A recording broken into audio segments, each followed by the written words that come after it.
and dates. In our recruiting spotlight this week, Jaden Jackson of the Northview Chiefs. The dynamic running back already has his fair share of D1 offers, which include Boston College, Wake Forest, and USF, to name a few, along with the fact that he made a major impact in all three phases during the Chiefs' playoff season last year, including averaging over 14 yards a carry and over 1,600 all-purpose yards. And if you think he's just a small-town back, think again. This young man is a battering ram and can compete with the best in the country. He's listed as a 3-star recruit by 247 Sports, but his character is tough to truly measure. This is a young man, if you're in the north end of the county, you're not going to want to miss on Friday night. That's your Gulf Coast Sports Minute. I'm JP. The teams, the games, the fans, the local talk. This is ESPN Pensacola 1330 AM, 99.1 FM. What if you got rewarded for every good decision? What if your heart had a special way of letting you know it appreciates your healthy choices? I've got to get my family to eat more vegetables. Amazing! And instead of cooking with butter tonight, I think I'll saute our veggies with heart-healthy oil. You're a genius! So really, would your food choices pay off in heart health? Did you know that when you replace bad fats with healthier fats, like those in canola or other vegetable oils, it can lower bad cholesterol levels, and that's good for your heart. Here's a winning idea. Take up the challenge for good health, because the you of the future will say, Fantastic! Learn more at heart.org/facethefats. Canola Info proudly supports the American Heart Association's Face the Fats campaign.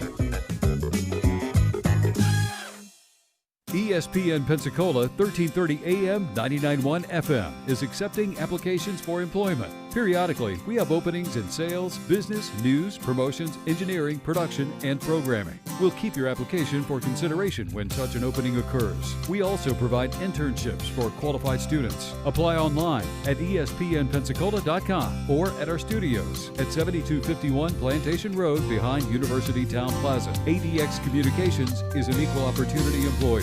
Ever wonder how long it takes for litter to decompose? How about a paper towel or newspaper? 2 to 6 weeks. A cigarette butt? 1 to 5 years. That plastic bag? 10 to 20. A disposable diaper or plastic beverage bottle? A whopping 450 years. And for a glass bottle? 1,000,000 years. Let's stop litter madness. Join the team and let's drive it home. Keep our paradise litter-free. Brought to you by Florida Department of Transportation and Keep Santa Rosa Beautiful. JP here. Everyone here at ESPN Pensacola wants to send a shout out to our first responders and healthcare workers at this time. We know it's tough, but we appreciate the work you put day in and day out. We also want to thank our essential workers out there for helping all of us continue to live our lives as normal as possible in this time. For our community, keep rocking it. We are going to get through this. Remember, we were named the #1 strong town in America. That wasn't by accident. We have seen so many people step up and do their part, and we thank all those people for their efforts. We will be stronger for this, and together, we will beat COVID-19. This is ESPN Pensacola 1330 AM and 99.1 FM, the only local station that talks sports 24 hours a day, 7 days a week. From Gulick and Wingo to the Sports Drive with Chad Brillante. Plus talk football with Coach K at noon, sports call every Saturday. If you'd like to partner with us as an advertiser or a promotional partner, just give us a call at 262-6000. You're listening to ESPN Pensacola 1330 AM, 99.1 FM. All sports, all the time. WEVY, Milton, Pensacola. The following has been produced by Talk Football LLC. Former Florida Gators quarterback, NFL quarterback, and NFL head coach. Coach K. Stevenson has a resume second to none, and now he's sharing his insider information with you. Talk Football with Coach K starts right now on ESPN Pensacola.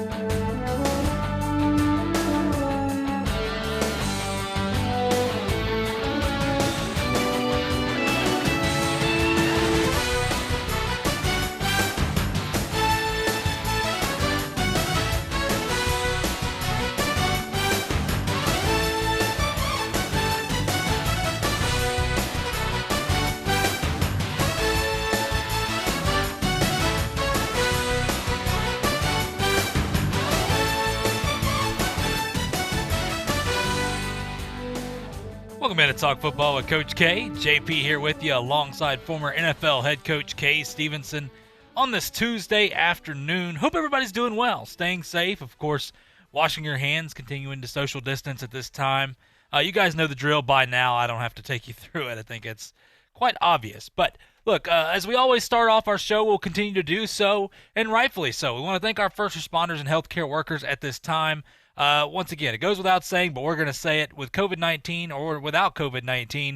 We thank them so much for what they do, putting themselves out there on the front lines.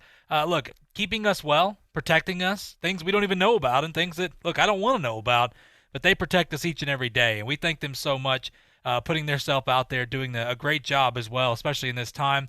Our community, having friends and family on both sides, hearing the great support they got from you guys, the community out there. Just awesome to hear. We thank them so much. Look, I do want to mention as well, grocery store employees, truck drivers, all the essential workers out there. Give you a shout out as well because, well, you definitely deserve it, especially in these times. Not sure what is going to happen in the future. We have no idea. Our new normal, well, we'll try to figure that out, taking it one day at a time, especially with COVID-19 here. But look, all the grocery store employees, if you're going out getting groceries, whatever you're doing, just let them know. Tell them thank you. And look, if there's arrows on aisles or whatever it may be, just try to follow the protocols the best you can. And everybody, well, be a little patient. Truck drivers as well. Talking to a couple truck drivers, I see them every once in a while saying they listen to the show. It's awesome. We appreciate you guys as well. The unsung heroes. We always forget about those guys, but I think it's just what an awesome job they do, especially in a time like this. But I do want to mention, too, look, in times like this where some businesses are having to shut back down, try to support the local businesses as much as you can. Just if you got to drive a couple extra miles, whatever it may be, maybe get some takeout, whatever it is, just try to support them in our community. We do such a great job of that. But listen, we got a ton to get to today, very little bit of time. So, Coach, how are you doing today, my friend? Doing well. Second your thanks to everybody, and also as a message to everyone listening, keep your spirits up. Things will get back to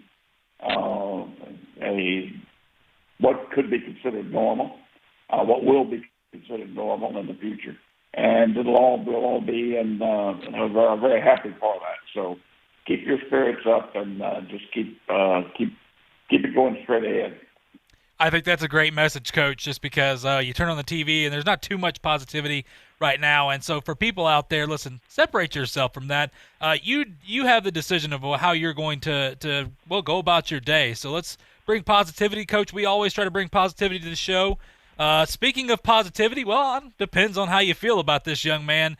Coach Johnny Manziel says his football career is probably in the past. Of course, he was asked for the Lubbock Avalanche Journal, came out and said, look, I know a lot of people probably want me to come back and play and give it another chance, but I don't know, as far as being a person and figuring out life as a young adult, trying to make it and figure it out, if I've ever been in a better place than I am right now. So I can honestly say I'm happy. I'm doing the right things to try to put a smile on my face every day, and that means more to me than going out and grinding on a football field. And, Coach, we laugh at it because Johnny Manziel, talk about a polarizing figure in college football.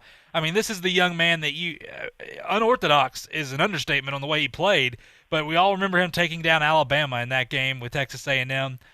Coach, obviously Dallas thought about it. Jerry Jones was fixing to try to pull the trigger to bring Johnny Manziel to Dallas. Good thing that he did not. Johnny tried to play in the Canadian Football League, didn't really work out. There's a lot of things, a lot of demons he had in his life. But I will say this: I think that for him to say that in his life he's figuring things out, he's in a good place, and it's more important to him to do that than to go out and play football. I think that is awesome for him, and wish him nothing but the absolute best.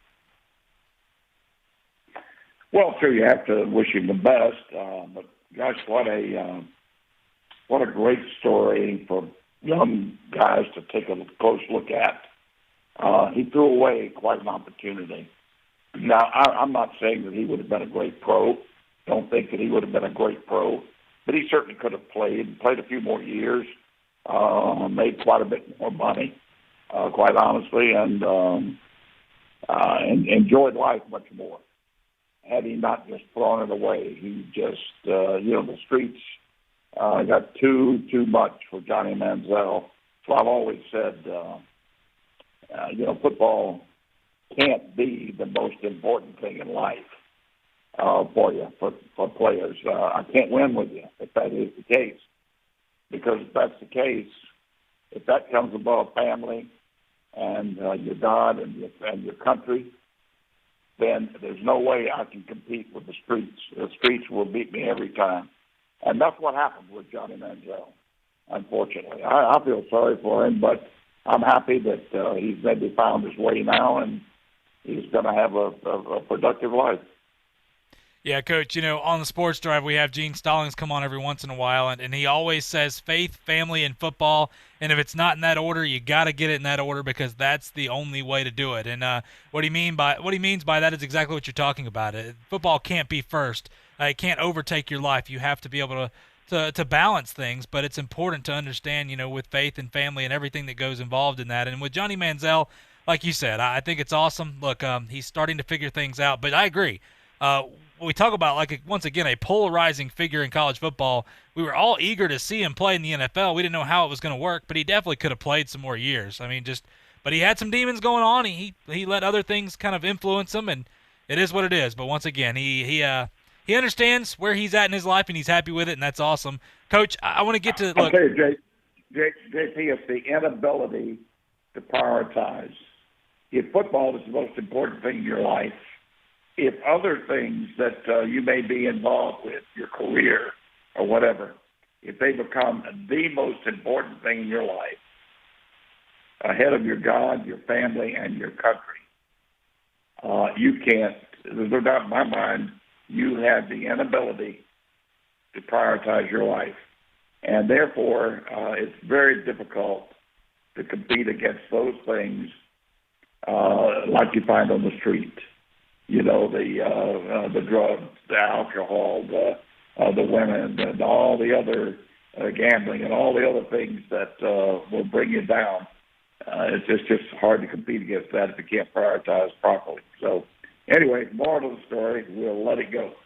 Yeah, that's a great point, Coach. You've played and you've coached in it. You understand the grind that it is and the toll that it takes on you. But, Coach, jumping over to the college football side of things here, look, the Ivy League, of course, is considering two possibilities for an altered football season. And listen, before you say, wait a minute, we're talking about the Ivy League, hear me out.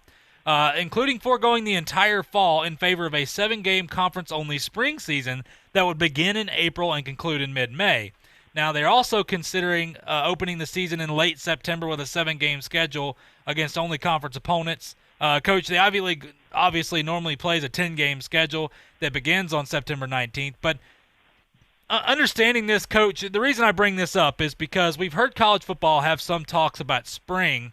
With everything going on right now, Coach, me and you think pretty much the same on this, that things are going to get done, and we'll talk about what Reese Davis, his comments as well. But, Coach, is it possible for college football to be in the spring? And if so, don't we see a bunch of these top-tier athletes sitting out for the NFL draft?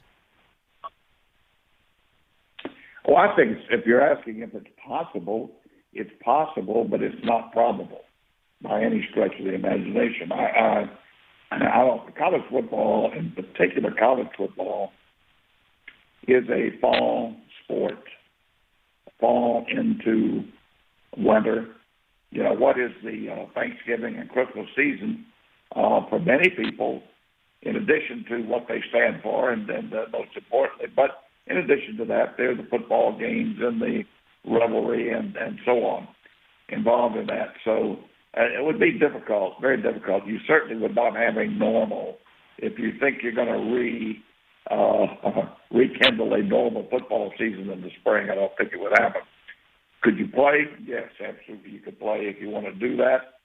But I would think by the spring, they would certainly have a vaccine and numerous other treatments for the virus that would give us a different outlook on how we could accomplish what needed to be accomplished and still work within the guidelines of preventing the virus. So, no, to answer your question, I just don't see it.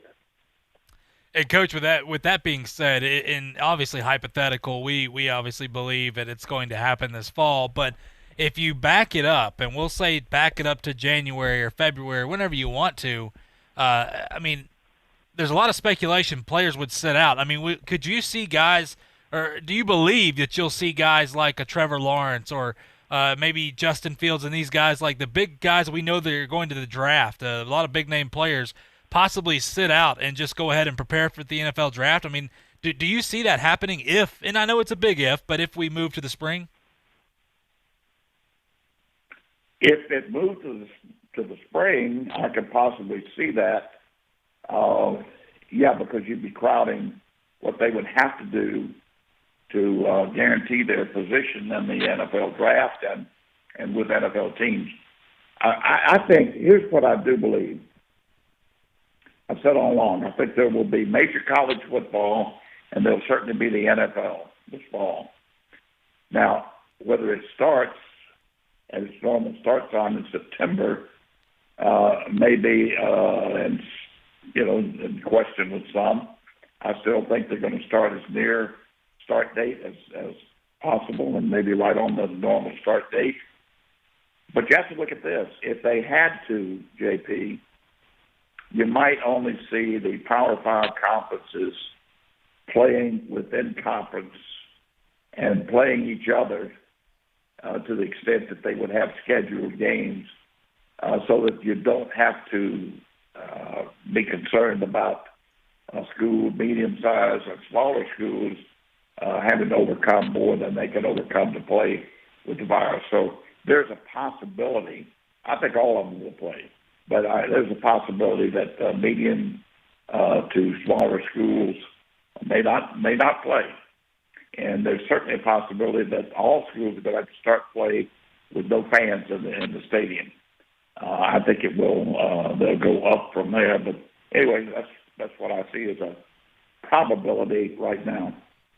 Yeah, and I would agree. I think for people to, there's a lot of speculation with Morehouse College, a Division II program in Atlanta there, the historic black college that shut down their athletics for this fall.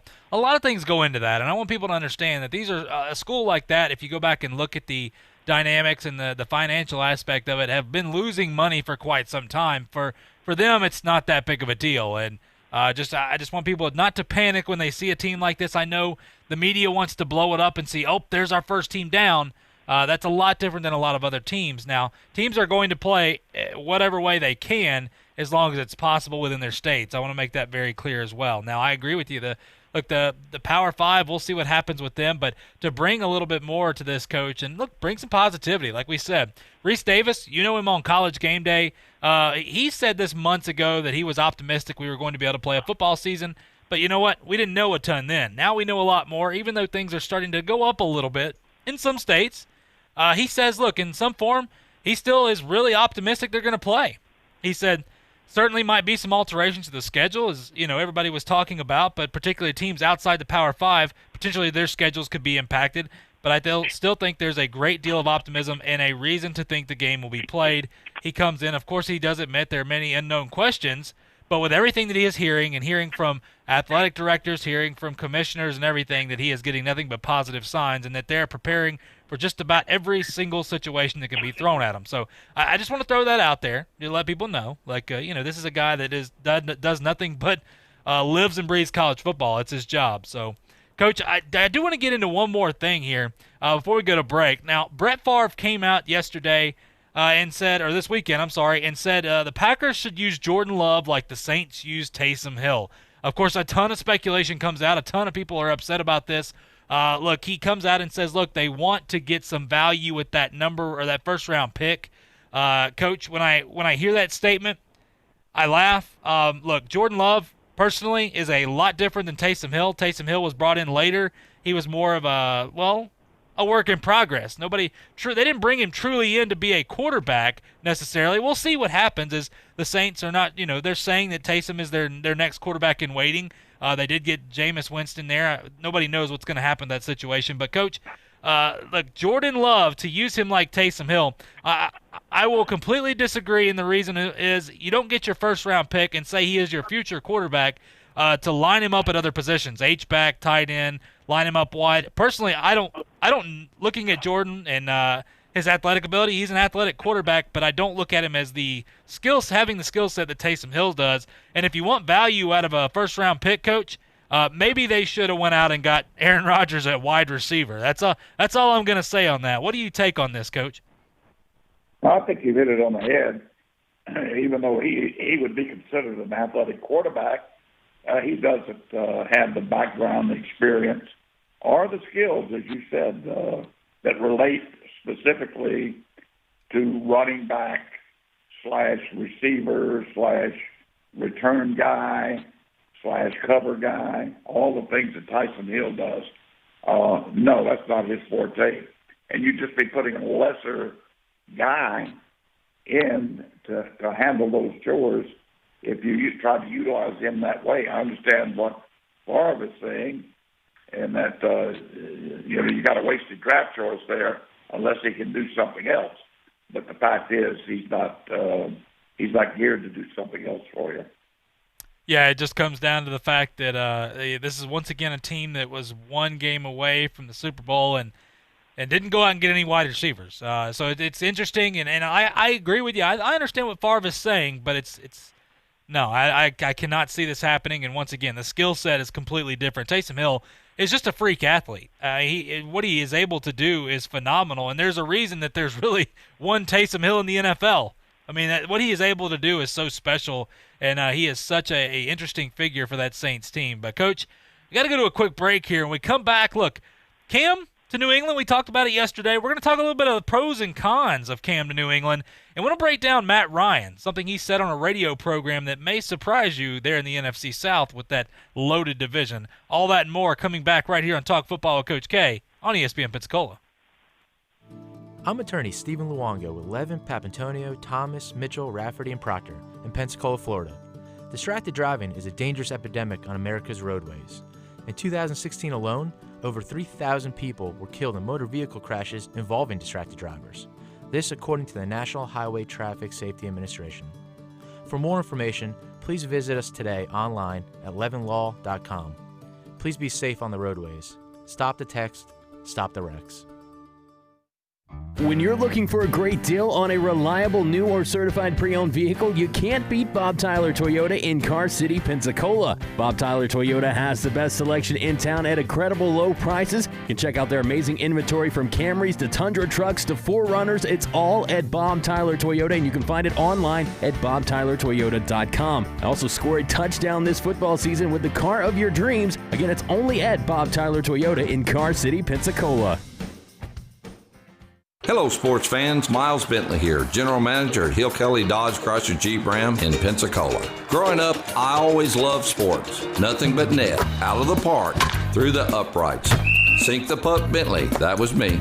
But my love of the game couldn't beat my love for Pensacola and helping folks get on the road of dreams in a new Dodge Chrysler Jeep Ram. Sure, I never went to the big leagues in sport, but we're all pro here at Hill Kelly Dodge Chrysler Jeep Ram. Proud to be in Pensacola.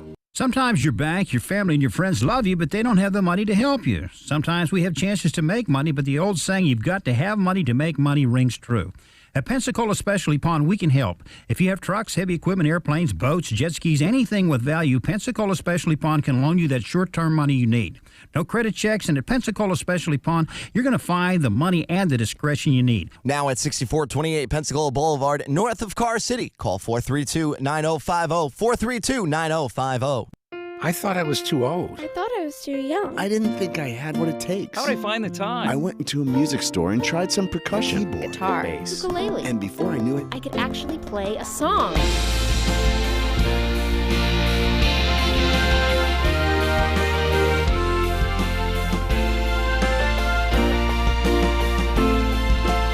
Why make excuses when you can make music? Just play. This message brought to you by the NAM Foundation. Over the last few months, we've realized that those excuses of not doing yard work you've had to pay up. No excuses to get fat eating a bunch of rancid chicken wings and 3 pitchers because it's football Sunday. Tired of trying to pronounce names overseas at 4 a.m. that we don't know in Korea in baseball. But sports is coming back, and we're optimistic to carry all the biggest games on the Sports Drive, 5 to 7 each every night on ESPN Pensacola. Thank God all of this didn't happen during college football season.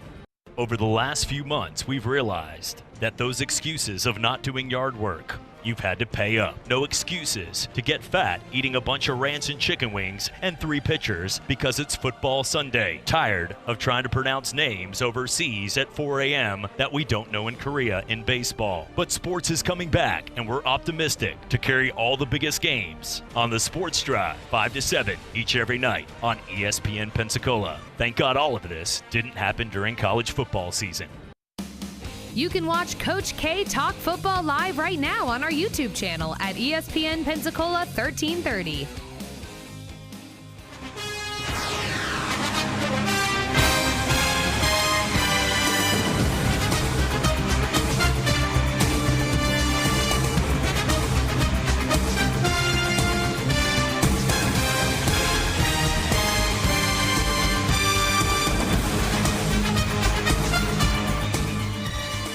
Welcome back to Talk Football with Coach K. JP here with you, alongside former NFL head coach Kay Stevenson.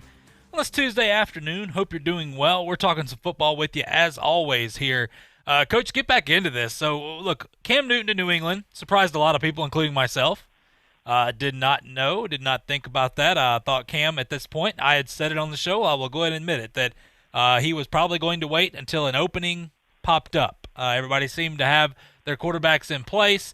Adam Schefter came out yesterday and talked about, listen, he wasn't really surprised because there was only 2 teams that had talked to Cam Newton, and it was the Patriots and it was the Cleveland Browns. The only team to offer him was the Patriots, of course, getting that minimum deal with the potential to make up to $7.5 million, which even if he did make $7.5 million, Cam would be the 29th highest paid quarterback in the NFL. So for the Patriots, I think it's a low risk, high reward is what I use for this. The statement I will continue to use, because we'll see what happens, because even if it doesn't work out, even if he sits on the bench behind Jarrett Stidham or whatever happens, you didn't lose a ton on this. So we know that one thing with Belichick is if Cam starts to cause a problem, he will not be there any longer. So for Cam, I think he's obviously debuting for a 2021 payday. Kind of waited it out to see. But, Coach, when we talk about pros and cons, look, everybody goes back to what Belichick said about Cam in 2017. And he said, I think when you're talking about mobile quarterbacks, guys that are tough to handle, tackle, can throw, run, make good decisions, I would put Cam Newton at the top of that list. A lot, though, has changed since 2017, Coach. This is a guy in 2015 that won the MVP, looked so good. When you look at his stats, yeah, you know what? Sometimes his stats can be misleading a little bit, but nonetheless, I look at this guy, and you know what? If he is healthy, he can be very, very – it's going to be interesting with the Patriots and Josh McDaniels how they're going to use him. I do want people to understand, too, that we talk about Jarrett Stidham, and I still believe Stidham will play quarterback, but I think that Stidham is not going to be expected to win football games like Tom Brady was. You look at Belichick and the way he drafted this offseason, a lot of people scratch their heads and say, well, they need some weapons out there at wide receiver, but – you know what? He went and rebuilt that defense, made it a little more athletic. We always know Belichick is 6 moves ahead of you and everybody else. But, Coach, when you look at this for Cam Newton, I think it's going to be the same. I think that, look, the Patriots are going to be fine, but I still think they were going to be fine regardless, just because this is not going to be an offensive juggernaut. And once again, I will go to this. If Tom Brady struggled with these weapons, what makes you think anybody else isn't going to struggle? Because everybody talking about Cam Newton being able to run the football, Coach, I just think those days are behind him. With all the injuries and everything he's had, I still think he's a talented quarterback, but I just don't know if I can buy into the old Cam Newton coming back. He is 31 years old, but he has a lot of wear and tear on those wheels, Coach. Yeah, and I think if you look at the situation, you got to look at it from best case to worst case scenario, and it's going to be very evident which is the one that works out, because the best case would be that Cam Newton is totally healthy and he has no fear of running, getting hit. Because if you run with the football, you're going to get hit. And you're going to get hit in the pocket as well. But if you take off, it's going to multiply the number of hits that you're going to get. He was complaining already about the number of hits that he was getting and complaining that officials were allowing more hits on him, which I think is ridiculous, and nobody's going to do that. But it's because of his style of play. Now, also they use that option, the pure quarterback, halfback, fullback option, whatever you want to call it, and they're going to hit the quarterback on that. So you have to understand they're going to let the running back go if they can get a shot on the quarterback, and he has to understand that even though he gives the ball to the fullback or he pitches it to the running back, he's going to get hit because they're going to they get a free shot at the quarterback. They're going to take it. Now, best case would be that he returns to his normal game. He has to, because his game is not sitting back there in the pocket and throwing the football like the Brees and the Bradys and the Ryans and those guys. It's not that. He can't function there. He's not an accurate thrower, passer, and does not have the overall quarterback passing skills that other quarterbacks have, period. And if you think he does, then you're wrong. And if you think he's going to develop those, you're wrong as well. It's not going to happen. Now, they're going to find ways for him. They're going to be very innovative in New England, and they're going to find ways to get him out on bootlegs and waggles and getting him on the edge and let him throw the football on the run and those types of things, and easy crossing routes underneath where they pick and get an easy throw there. But as far as the pre-snap looks and the matchups and the audibles and all the things that Brady did, masterminding the game from the quarterback position, forget it. Not going to happen. Now, the best case scenario would be given his game. He has his total game, and he goes, they play good defense, and they'll win. They'll win. I don't know that they'll be in the Super Bowl, but they'll win their share of games and might win that division. But if they don't, and if he can't handle it, and if he doesn't have his total game in check, and he cannot handle the Patriot way, which if you heard Moss talking about going to the Patriots, he said even despite his great years in Minnesota, he said when he went to the Patriots, he thought he knew something about football, and he said he didn't know anything until he got to the Patriots. So he said, he's going to learn more about football than he thought was ever available.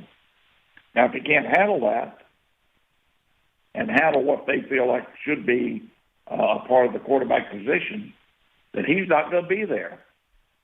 It's just like the others that have been there, and everybody thought they were going to be great additions to that football team, and they end up cutting them because they could not adjust to the system up there. That'll be the same case. It'll be the same case with him. That's the worst case, that he's there for a short while, he can't handle it, and they cut him. So, anyway, that's the best case and worst case with Cam Newton as I see it. Yeah, Coach, you said a ton there, and rightfully so, with everything that goes involved. And that's something that I don't think people are bringing up as well. Cam Newton, look, he's been a little bit of a nuisance sometimes in the locker room. Like I said, I think the Randy Moss comment was perfect for people. And look, Moss is you're right. Moss basically come out and said, listen, I thought I knew something and I didn't. And that's going to be interesting for Cam. Can Cam swallow a little bit of that pride that he has, which I think he has signing with the Pats here. I think he understands it's a win-win for him as well. But can he do that? Can he be able to do that throughout the year? I mean, he is going to be put against the grind. I still think when you talk about personalities, Belichick is not going to change. We know that. And will Cam change? I mean, because he's going to have to change a little bit playing in New England like that. We've seen that with multiple players go there. It just doesn't work out. And the one thing that Belichick does not care about, he doesn't care how good you think you are. He's going to try to get the best he can out of you, and you're going to do it like everybody talks about, the Patriot way. So for Cam, listen, this is a fantastic opportunity for anybody to go play for the Patriots, as tough as it is. But remember, even Tom Brady and guys coming out and say, yeah, it's tough to play for Bill because of the way he is. But you know what? I wouldn't trade it for anything else in the world. So for Cam, it's going to be a little bit of culture shock. He's not going to have the freedoms necessarily. He is going to have to follow a certain standard. And so we'll see what happens. Look, I hope the best. Look, I want the Patriots to win that division. I still, regardless of who's playing quarterback, whether it's him or Jarrett Stidham, I still believe that they are going to win that division. Super Bowl, we'll see what happens. But for Cam, like you said, you broke it down, best case scenario. We'll see what happens with him, though, Coach. And look, moving over here to the Atlanta Falcons. Now, we have a ton of Falcons fans in our area here, Coach. You know that. Falcons quarterback Matt Ryan, well, he kind of showed that his confidence has not wavered in the coming years. Obviously, people talk about the Super Bowl there against the Patriots in 28-3. We won't get into that, as I know, of course, Chad, you know he loves talking about that, Coach. But, of course, went on there on Barstool Sports. Matt Ryan was talking about the quarterbacks in the NFC South. They asked him, well, among the best division quarterbacks, who is the best one? And he goes, well, it's me. He goes, I'll go ahead and say myself. Coach, when you look at that, he goes, I can do that. I'm going to get roasted for it. I understand that. But I still think I'm the best. Coach, when you look at this with Matt Ryan, and we go, look, I mean, he has an impressive career. This is a guy that I don't think gets enough credit that we forget about in Atlanta, especially after some of their abysmal defenses that they've had.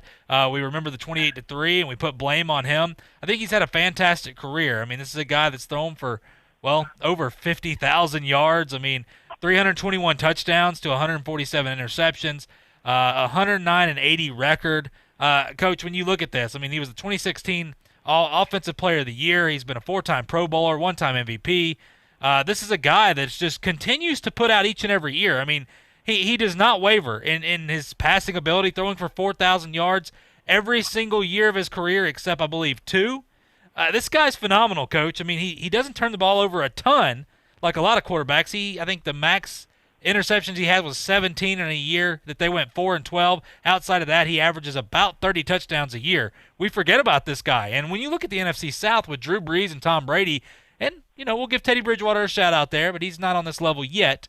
But, Coach, are you buying that Matt Ryan is the best quarterback, or do you have a problem with him saying that? I have no problem with him saying that. In fact, if I were his coach and he was asked that question and didn't say what he said, I'd be mad at him. He has to have that belief in himself and his football team overall. That shows a belief in your football team and your operation, but in particular himself. Now, let me say something about this division. May sound a little overboard to some, but I mean it. Take a look at what we have here.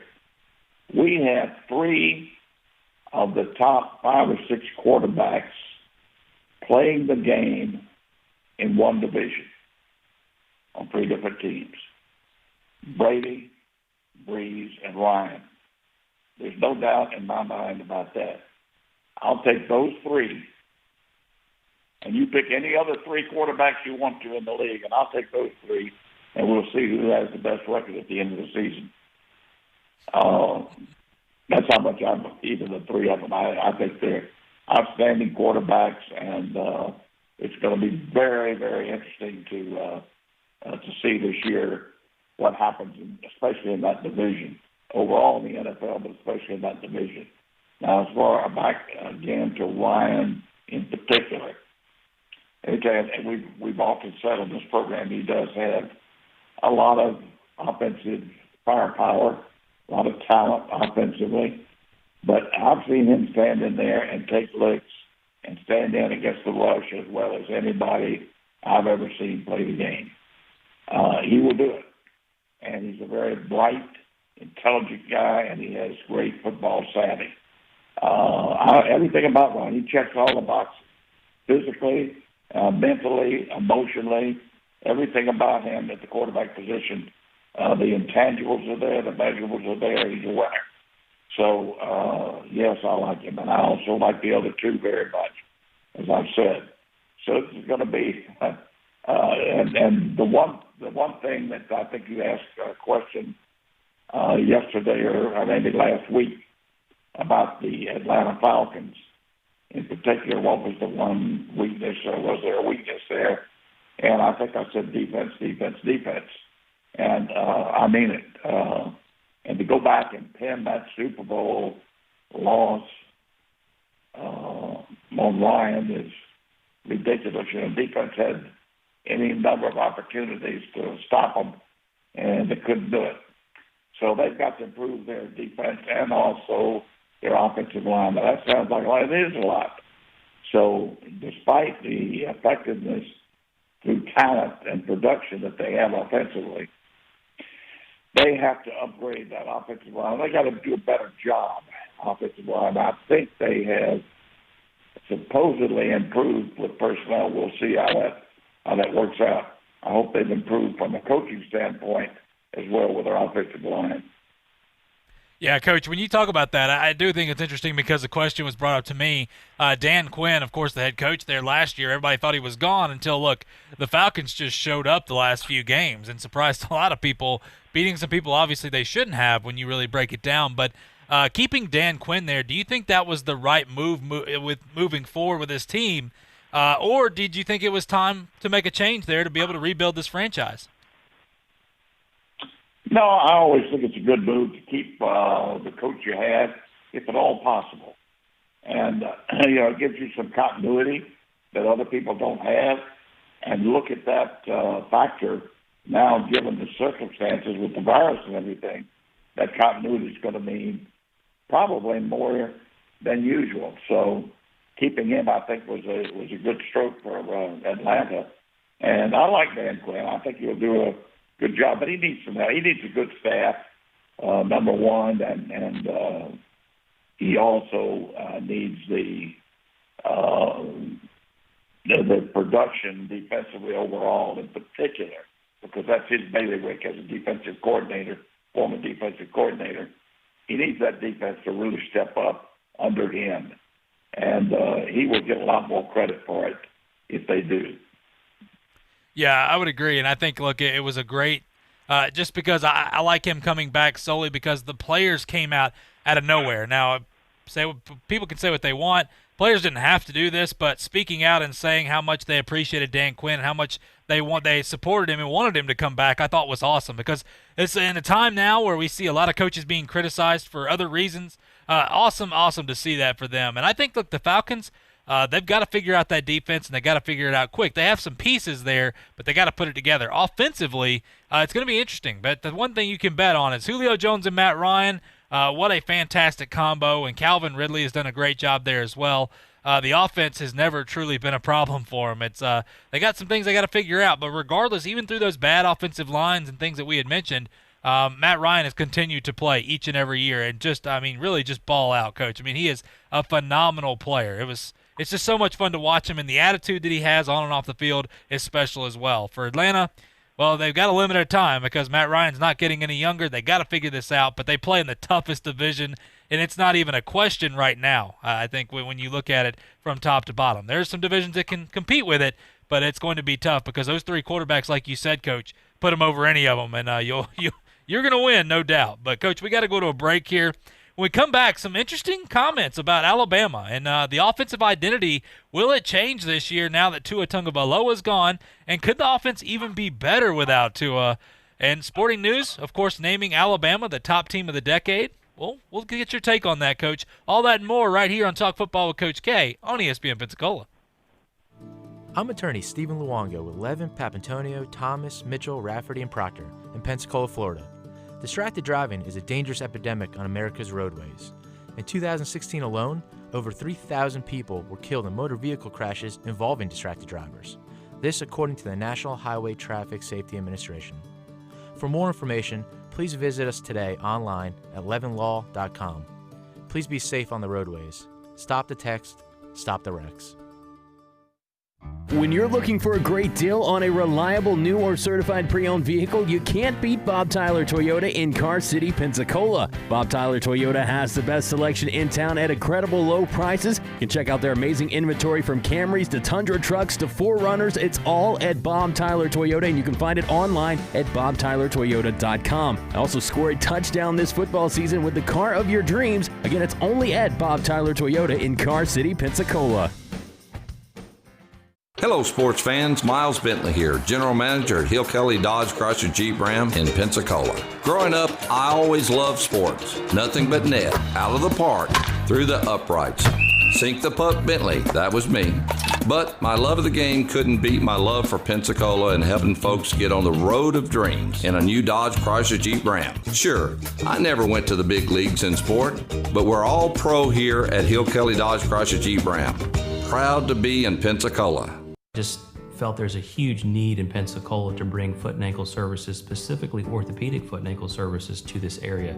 There's so much growth in Pensacola. I wanted a freestanding orthopedic foot and ankle center to do this, and as far as I can tell, this is the only one really in the country that's freestanding. Most orthopedic surgeons are part of a multi-specialty group. So we offer on-site x-rays, on-site CT scan, and on-site MRI. They can come to one place. Visit NielsenOrthopedics.com to reserve your appointment today. JP here. At ESPN Pensacola, we are hometown proud. Like the greatest pound-for-pound boxer of all time, Roy Jones Jr. Three-time light heavyweight world champion and former heavyweight champion of the world, future Hall of Fame legend, Roy Jones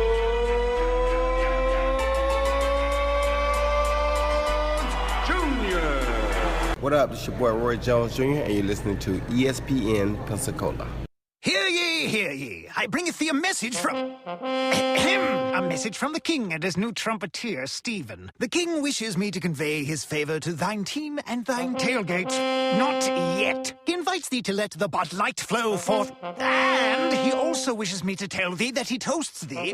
Waiteth until the end, Stephen! With game day's favorite light lager and the slogan of his kingdom... Oh, dilly dilly! Enjoy responsibly. Bud Light Beer, AB, St. Louis, Missouri. This is Davis Allen from Sports Call with Davis and Justin, and you're listening to Talk Football with Coach K on ESPN Pensacola, 1330 AM, 99.1 FM.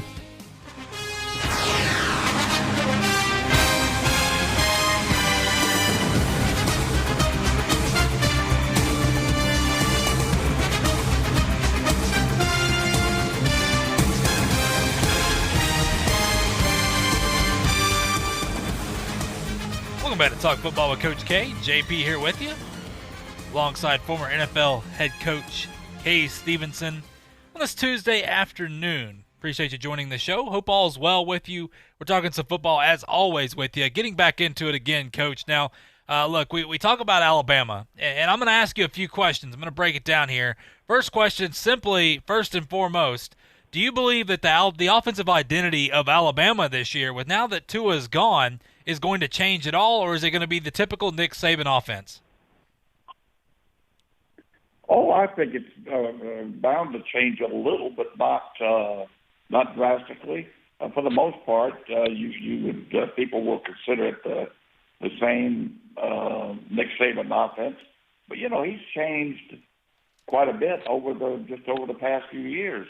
His offense has changed, and he's added and deleted some things and added others and taken a different approach to offense than he had before. So he's always in the process of changing if he feels like it's going to help his football team. Yeah, I agree. I think he has made a ton of change, especially when you go back to look at this team years ago, back when, of course, A.J. McCarron and those guys. Look, it's interesting because we always remember this team with Heisman Trophy running backs, and the quarterbacks did a good job to win, and then things, change a little bit. And I think a lot of people look at Bryce Young, the 5-star quarterback out of California, Coach, and say, well, this guy's a dual-threat guy. Is Saban really going to change to a dual-threat style? Well, I want to make very clear that when you look at guys like Jalen Hurts and Tua, they are similar to the style of play that Bryce Young is. Bryce Young can throw the football around the yard, but still I go back to Mac Jones, as I believe Mac Jones will be the guy. And when you look at some key returning starters here, because the next question I'm going to ask you is, can Alabama's offense be even better now that Tua's gone? And I'm not saying that saying Tua was holding them back by any means, but a lot of people think it's going to take a hit. But when you look at this, Coach, of course, Devonta Smith coming back, Jalen Waddle at wide receiver. Those are two guys right now that are predicted to go in the first round of the NFL draft next year. Najee Harris at running back I thought is phenomenal. You know, we talked to Brent Baird, and Brent Baird writes for College Sports Notebook yesterday on the Sports Drive, and he mentioned a guy that he says a lot of people forget about is Trey Sanders last year. If he'd have been playing, he'd had over 1,000 yards, and they truly believe it just because this is how dynamic this guy is. And so you add more depth at that running back position. Miller Forstall at the tight end position is big coming back. The offensive line's got some key starters, including Booker T. Washington's own right here, Alex Leatherwood coming back. Coach, I mean, it's hard to say this, but can the offense get any better even now that with Tua gone? Well, I don't know if it'll be any better, but keep in mind how you compare quarterbacks. I think is easy to get lost there. For example, I think Jones is very much like Tua. So I don't think they're missing too much there in the way of Tua. I think Jones is an awful lot like Tua. Now, I don't know the other kid. I haven't seen him play, just what I've heard about him. But if I had to guess, he would be more like Jalen Hurts. And Jones would be more like Tua. That's the way, if I had to wrap my, put a label on them right now, and I think you've got to look at each quarterback as an individual, and they've got their own packages. And each one will have pluses, each one will have minuses. But I see Jones being more like Tua, and the other Bryce Young being more like Jalen Hurts. Yeah, again, that's a fair statement there, Coach. I think the point it brings up is simply Alabama is in a great position this year. We know offensively what they have coming back. Defensively, they have the majority of their starters coming back, including guys, of course, like Dylan Moses at linebacker, who is the quarterback on that defense, and we know how important he was. Of course, when he went down, things changed a lot. Had some injuries, but you know what? Things are looking up for Alabama. This is going to be an interesting team because we talk about Clemson, Coach. We talk about Ohio State and Alabama. This is a team that everybody's like, all right, they're back. And for Nick Saban, we know he, of course, has done such a fantastic job, which brings me into my next point here. Sporting News named Alabama the team of the decade, and I think it goes without saying. Saban, of course, leading them to 4 national titles from 2011, 2012, 2015, and 2017. On the list, Coach, when you look at it, Alabama number 1, Clemson number 2, Ohio State number 3. If you pick the teams from the past decade here, is that how you would? Is that the list that you would put out as well? Well, I think it'd be hard pressed to have any different list. You really have to make some adjustments. I think to do it. No, I would say that's pretty accurate to me. Yeah, and Coach, when we talk about teams right now with Alabama and Clemson and what they've been able to do, just the pure dominance. I mean, this is something that I think a lot of people take for granted because, like I said, Alabama fans hearing them and reading on the message boards last year, if Saban does this again, we got to get rid of him. We can't lose to Auburn. We can't have 10, 11 wins. We got to win national championships. Coach, I think people forget how truly special it is and how hard it is to get your team back there each and every year. Look, you coached and you played in the NFL, Coach. I mean, what do you make of that? I mean, how the ability to get your team even in contention has got to be unbelievably tough. And guys, like Dabo and Saban that make it look easy almost, Coach, it's not that easy. Let me tell you, I think you've asked me something similar to that before. And if I'm not mistaken, the word I used was ridiculous. I hate to see something like that because it's just hard to believe in human nature and believe anybody could be that dumb to make a statement like that. But they are, if they make a statement as you just talked about. Listen, the guy has done something that may never be done again. He's the national championships, turning the program. Look at the Alabama program when he went there. See, people don't remember back past the end of their nose. this Alabama program was in disarray. They've had any number of coaches go through there, past affiliation even with the University of Alabama. It was in disarray. Terrible situation. He went in there and brought it back to being, as they are, recognized now as the top team of the decade. I don't know of anybody else that could have done that. And I give him an awful lot of credit. Anybody's crazy for not giving him that credit. But anybody wants to run him off, tell you what, if I have a college team, run him my way. I'll be glad to take it. Yes, and I can tell you one team right now that would love it is Michigan. They'd say, go ahead and run him off. We'll cut ties with Harbaugh and move on. That way we can take that next step moving forward. I think I agree with you, Coach. Look, it's what he's been able to do is so special. And I know we got to go to break here, but I guess going to ask you a question. I'm not going to say is he better or not, because these are two guys that were in different, the game was different. Things have changed. I think they both done a fantastic job. But would you put Saban up there equal to Bear Bryant right now? Well, that's a most difficult question. Both have been very similar, and I could go on all day about the both of them. Look, both came there when Alabama was in real trouble.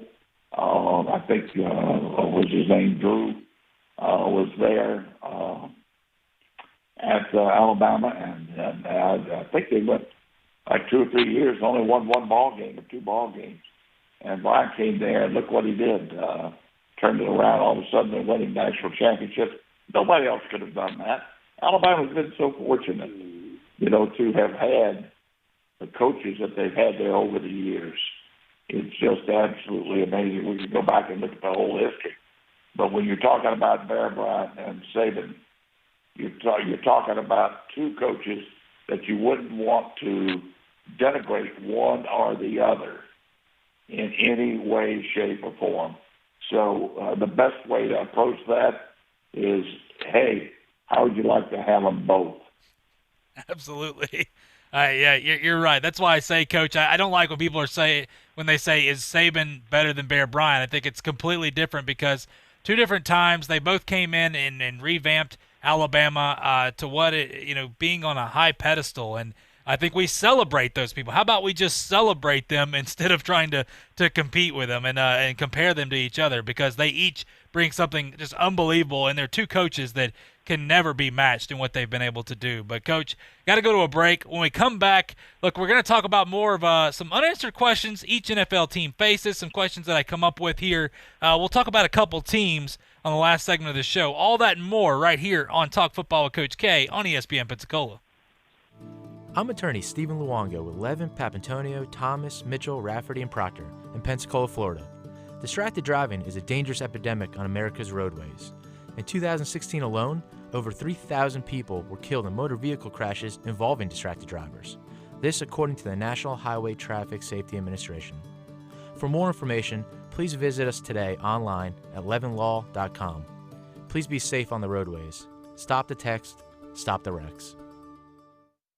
When you're looking for a great deal on a reliable new or certified pre-owned vehicle, you can't beat Bob Tyler Toyota in Car City, Pensacola. Bob Tyler Toyota has the best selection in town at incredible low prices. You can check out their amazing inventory from Camrys to Tundra trucks to 4Runners. It's all at Bob Tyler Toyota, and you can find it online at bobtylertoyota.com. Also score a touchdown this football season with the car of your dreams. Again, it's only at Bob Tyler Toyota in Car City, Pensacola.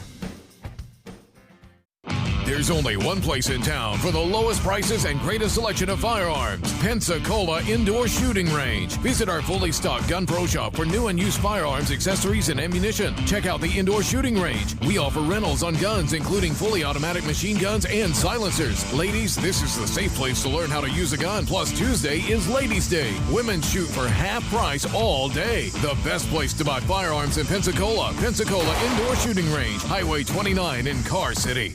Just felt there's a huge need in Pensacola to bring foot and ankle services, specifically orthopedic foot and ankle services, to this area.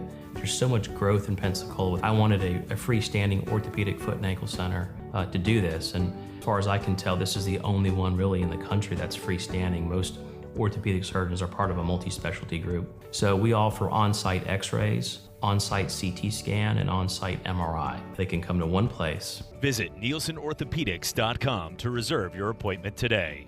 JP here. At ESPN Pensacola, we are hometown proud. We love our hometown heroes like Super Bowl champion Seattle Seahawk Doug Baldwin. They fake, the lob, wide open, touchdown, Doug Baldwin.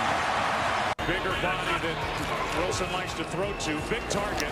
Here's Baldwin, smaller target, and he ducks in for the touchdown. Hi, this is Doug Baldwin, and you're listening to ESPN Pensacola. The teams, the games, the fans, the local talk. This is ESPN Pensacola 1330 AM, 99.1 FM.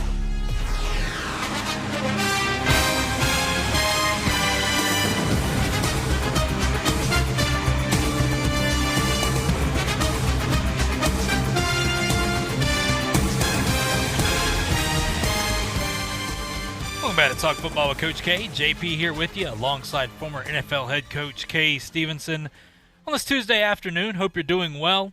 Look, Coach, I want to get back into this. I know we got a few minutes, of course, but look, breaking down some questions for the teams going into the 2020 season.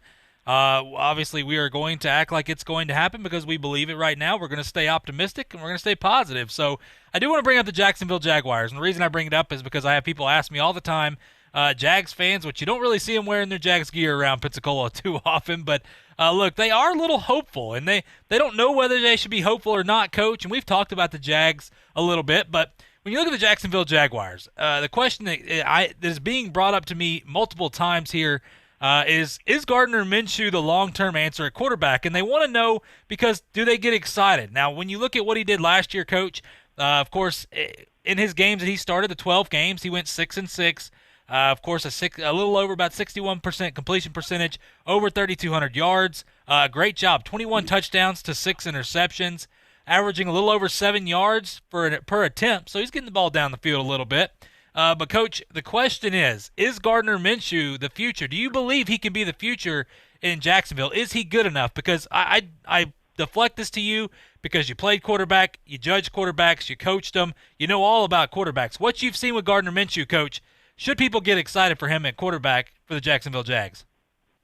Well, I don't think you got to get excited, but this is going to be a question dodge to some extent, in that I would reserve any comment on that until I see him play another season and the season hasn't started. Now, keep in mind, Jacksonville is dragging up the rear as far as overall talent on the football team is concerned right now. So he's playing without much around him. I think his last 6 or 7 ball games last year were extremely impressive. Well, if I'm not mistaken, at one point he was 6-1 over there. Correct. But anyway, you have to like what this guy does. And the one thing that you got to keep an eye on, and I'm not saying it's a bad thing at all, but he was in that Washington State system. And was he a product of Leach's system, which is going to be interesting this year at Mississippi State? But that would be the one question I think that people would have. Did he have a carryover of Leach's system, and is he a product of that? And can he handle the whole NFL package? My guess is he's going to have a good chance to do it.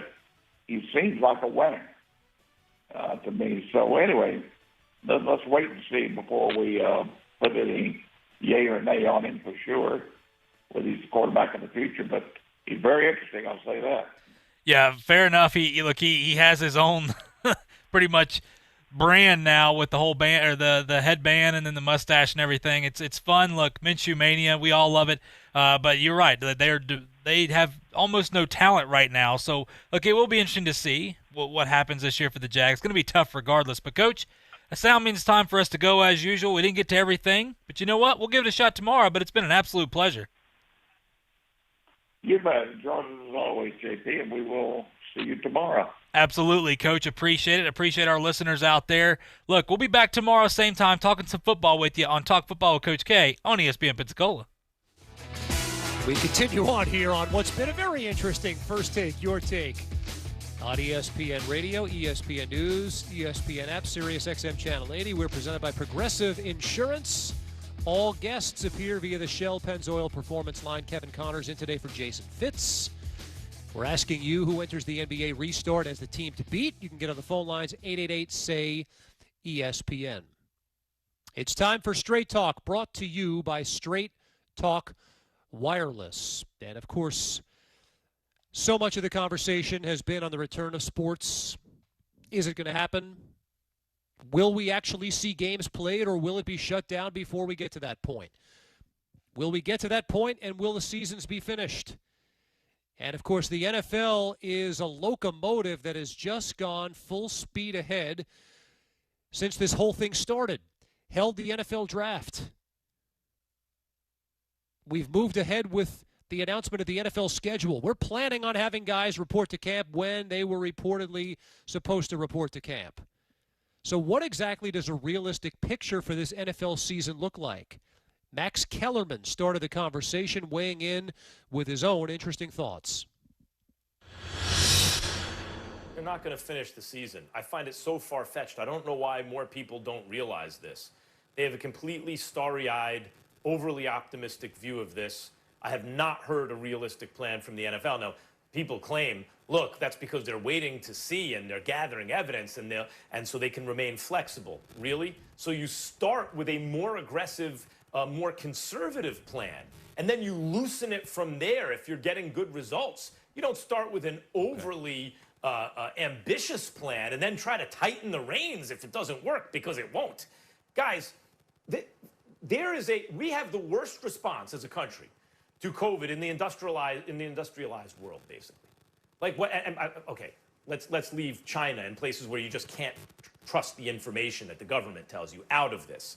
In the democratic industrialized world, we've had the worst response. The numbers say we've had the worst response, and that's because irresponsible leaders have not been serious enough about their approach. And I think the NFL is reflecting that. Look, the NBA already, a traveling party, now we have to postpone, has COVID. Now we have to postpone the opening a practice for a week. This player has COVID. They're not going to play. This player is opting out because of the fear of COVID. We have a second wave already that wasn't supposed to hit until the fall. That has already hit, so that means the fall will be a third wave that people are anticipating, health experts are anticipating will be worse than the first or the second wave because it'll coincide with flu season. Even if they find a vaccine, it's the difference between a vaccine and scaling up so people can actually get vaccinations. There are all these outstanding health issues. Hard enough to stage a boxing match or a UFC fight or a card without postponements and cancellations. Hard enough to think that, are they going to finish the NBA season, which is already almost over? Really, it's got to get through the postseason, through the playoffs. Now you're going to tell me in the teeth of the weather where you expect a worse third wave coinciding with flu season, you're not only going to pull off a much more ambitious kind of goal of having an NFL season, many more players and teams, and it's more sprawling and harder to control and higher chance for infection and contagion, all that stuff. You haven't even begun the season. You've already had to cancel the first event you were supposed to have, the Hall of Fame game. And you're not only planning to do all of that in a decentralized environment, not in a bubble environment, but on top of that, you want fans in there? Guys, I don't hear realism from the NFL. I don't see how they finish their season. Max Kellerman today on First Take. Listen, here, I'm with Max in the sense that I'm not overly optimistic that the season is going to be finished. But that doesn't mean I'm not optimistic that we shouldn't give it a try. And I don't want to put words in Max's mouth. I'm not sure how he feels on giving it a try. But you know what? The Korean Baseball League is moving right along, right? European soccer moving right along. The fact of the matter is, we have had certain fights canceled in both Top Rank Boxing and the UFC, but those cards have gone on. I think we have to wrap our heads around the idea that this is not going to be we're not going to have a 1,000 batting average here, okay? And I'm not telling you that it's a done deal. We're going to crown a Super Bowl champion. I think what's going to happen along the way before we get to the